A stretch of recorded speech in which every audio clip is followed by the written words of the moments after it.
Percy Jackson, Greek Gods. Here is it. And I'm reading a chapter from it called Athena Adopts a Handkerchief. So I'm going to tell you, I'm going to read it to you.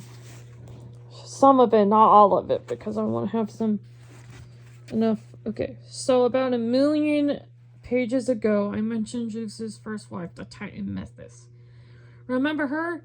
Neither did I. I had to go back and look. All these names, Metis and Stennis and Timus and Feta Cheese, I get a headache trying to keep them straight. Anyway, here's a recap. Last week on The Real Gods of Olympus, Metis was pregnant with Zeus's child.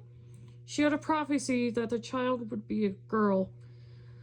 But Metis and Zeus had another child after that. It would be a boy who would grow up to take Zeus's place. Hearing this, Zeus did the natural thing. He panicked and swallowed his pregnant wife whole. Done. What happened next? Well, immortals can't die, even when they're ingested by other immortals. So Metis gave birth to their daughter right there in Zeus's gut. Feel free to get sick now, or you can wait. It gets worse. Metis eventually faded into pure thought. Since she was a titan of deep thoughts anyway, she became nothing more than a nagging voice in the back of Zeus's mind. As for her daughter, she grew up in Zeus's body, the same way the earlier Olympians had grown up in Cronus's body. Once the child was an adult, a small, super compressed, very uncomfortable adult. She started looking for a way to escape into the world. None of the options seemed good. If she erupted from Zeus's mouth, everyone would laugh at her and say she had been vomited. That was undignified. If she followed Zeus's digestive tract the other way, nope, that's even grosser. She was a strong young goddess, so might have been able to break out of Zeus's chest.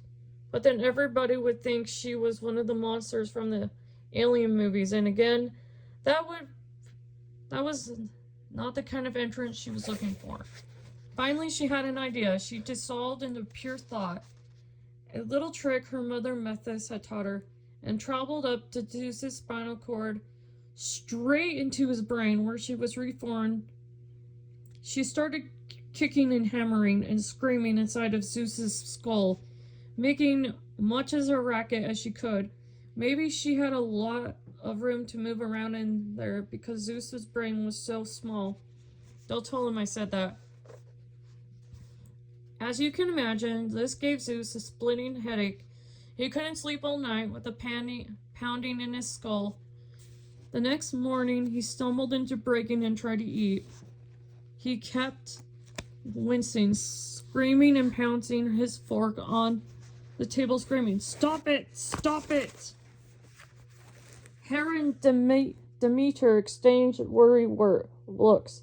"Oh, my husband," Hera asked. "Everything okay?" "Headache," Zeus bellowed. Bad